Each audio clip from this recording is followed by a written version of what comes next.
En el foro la gente estuvo más bien temerosa a la hora de opinar, pues es un tema complicado para las opiniones, pero igual tenemos participaciones y más que todo inquietudes para las invitadas.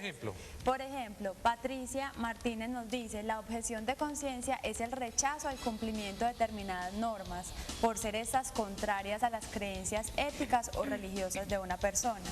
Ella nos explica más, dice, tiene que ver con nuestro interior, nuestras convicciones. Si actuamos en contra de nuestra conciencia, no somos libres ni estamos tranquilos.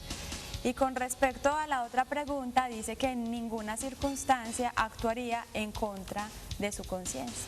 Y se plantea una pregunta para las invitadas: ¿por qué cuando se habla siempre de la objeción de conciencia se refiere a temas como al aborto o al servicio militar aquí en Colombia, viendo que siempre la conciencia tiene que ver con todos los temas? Se está cuestionando muchos aspectos. Así es. Bien. Esa es la primera inquietud que tenemos aquí en el foro.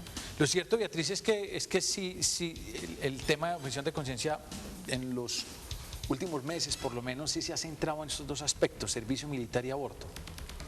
Porque además son temas en los que es mucho más relevante la objeción de conciencia que en otros temas que a lo mejor no estamos tocando derechos de otras personas, como es el derecho a la vida, pues, o aspectos fundamentales como el respetar o que me obliguen a mí a acabar con la vida de otra persona, tanto en el ejército a través de las armas como en un quirófano a través de otras armas, pues más de otro estilo, pero que finalmente terminan siendo armas también. Entonces son puntos cruciales en los que la objeción de conciencia tiene que estar muy clara y tiene que ser respetada para que las naciones o los países no terminen convirtiéndose en estados totalitarios. Sí, vale la pena establecer con la abogada Gloria Patricia la diferencia entre desobediencia civil, que también he oído ese término, y objeción de conciencia, ¿o es lo mismo? No, lo que pasa es que existe la tendencia a creer que es lo mismo la desobediencia civil y la objeción de conciencia, pero hay una diferencia, es que la objeción de conciencia está protegida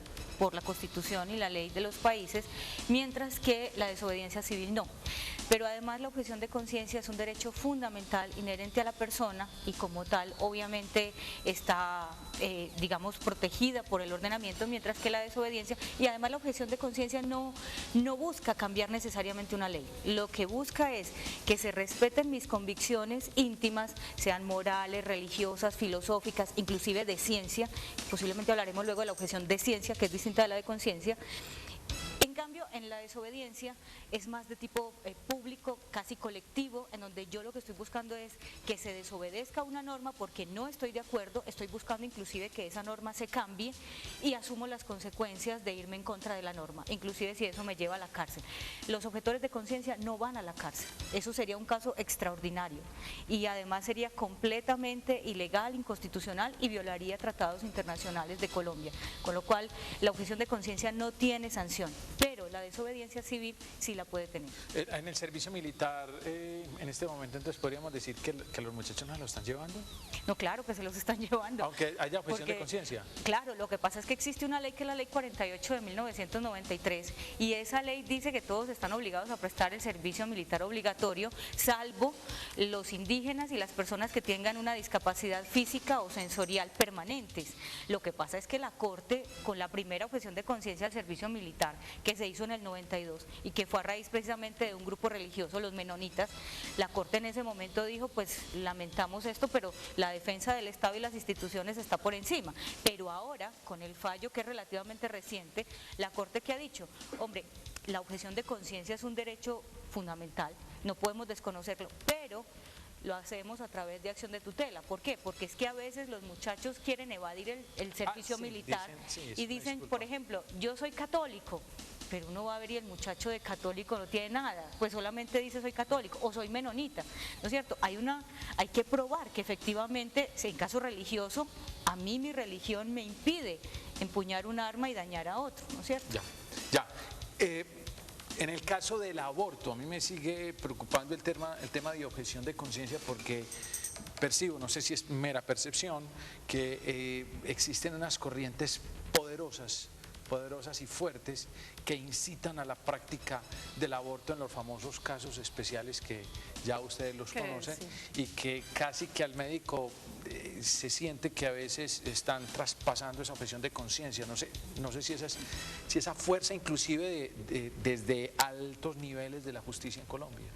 A ver, yo quisiera empezar como con algo y es lo siguiente: la objeción de conciencia es algo que ha existido desde que el ser humano existe, pues tenemos la tragedia griega Antígona y demás, y muchas veces esa objeción de conciencia es la piedra en el zapato cuando uno quiere establecer un régimen totalitario. Todo aquello que estamos viendo ahora relacionado con el acceso al aborto, los derechos sexuales y reproductivos, la perspectiva de género o la ideología de género, para decirle su nombre correcto, también lo que tiene que ver con el control natal, estrictamente hablando de él, hace parte de una estrategia totalitaria. Es como un pulpo lleno de manos.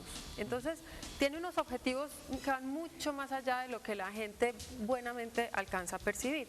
Entonces, cuando yo quiero establecer este régimen totalitario y voy encontrando piedras en el zapato, como todas aquellas que van a ir a proclamar la libertad auténtica de las personas, como la objeción de conciencia, que estoy diciendo no es un invento de la Constitución del 91, la quiso reconocer legalmente pues los que hicieron la Constitución, pero es algo que existe desde que el hombre mismo existe. Entonces, como lo que se busca es aplastar esa libertad personal, y ese viene siendo la piedra en el zapato para que una agenda internacional totalitaria avance, entonces se trata de atacar ese derecho a la libertad de actuar que tienen las personas a través de la objeción de conciencia de los médicos, porque se les dice, no, usted no tiene derecho a objetar en conciencia el practicarle el aborto a una mujer. Por ejemplo, Gloria, usted quiere hacerse un aborto, yo soy un médico, yo no tengo el derecho a objetar en conciencia, porque primero está el derecho a la salud de esta mujer.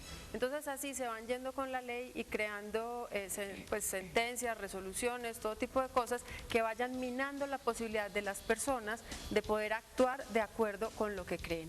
O sea que esto se puede manejar, objeción de conciencia es para unos casos de manera radical, pero para los otros comienza un proceso ahí como de flexibilización con todo detrás. Realmente es muy paradójico, porque mire, la Corte Constitucional nos acaban de decir que sacó un fallo para decir, bueno, sí me parece muy lógico que haya objeción de conciencia para prestar el servicio militar, pero por otro lado también acaba de sacar un fallo en el que limita, como con una camisa de fuerza, la objeción de conciencia en el caso del aborto.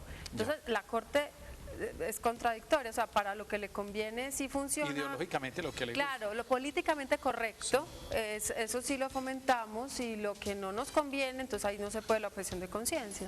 Desde el derecho, ¿usted ve más o menos eso? Lo que pasa es que en el derecho, a ver, una cosa es la parte política y otra cosa es la parte jurídica. Entonces, lo político se tiene que traducir en normas jurídicas para que pueda tener efecto, ¿no es cierto? Entonces, claro, lo que Beatriz dice es completamente cierto. Viene una agenda internacional, pero esa agenda se tiene que hacer realidad. ¿Qué pasa en Colombia? La objeción de conciencia en el campo militar ha sido una batalla, como lo decían ahora, desde el 80, pero realmente viene con fuerza a través de los movimientos religiosos, ¿no es cierto? Entonces, por eso también se ha tratado de identificar la objeción de conciencia con la religión, y no es cierto. Puede ser una de las razones por las cuales yo objeto en conciencia, pero no necesariamente. Pero volviendo a la pregunta inicial, en el caso del aborto, lo que pasa es que en Colombia no se ha logrado cumplir con el número de abortos que estas agendas internacionales querían. En Colombia llevamos desde el 2006 con una sentencia que despenalizó, y ojo con esto, despenalizó, no legalizó. Por eso cuando se dice yo tengo derecho a abortar, eso es mentira. Yo tengo el deber de proteger esa vida. ¿Qué pasa jurídicamente? La ley lo que dice es, el delito de aborto sigue siendo delito en Colombia, eso no se ha cambiado, pero en 3 circunstancias que la Corte consideró especiales, o no va a haber sanción. Es decir, sigue siendo delito, pero en ciertas circunstancias no va a haber sanción. Con lo cual yo no puedo decir que tengo derecho al aborto, no, yo tengo derecho a la salud y a la vida.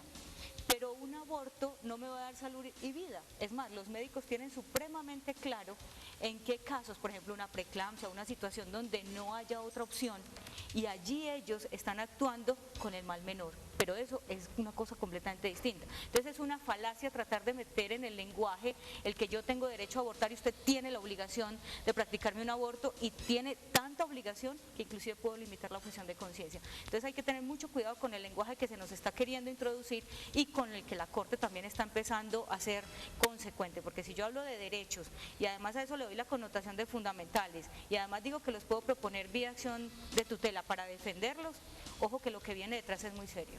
Bien, es importante, inclusive lo que antecede a la objeción de conciencia es reconocernos nosotros, yo creo que eso nos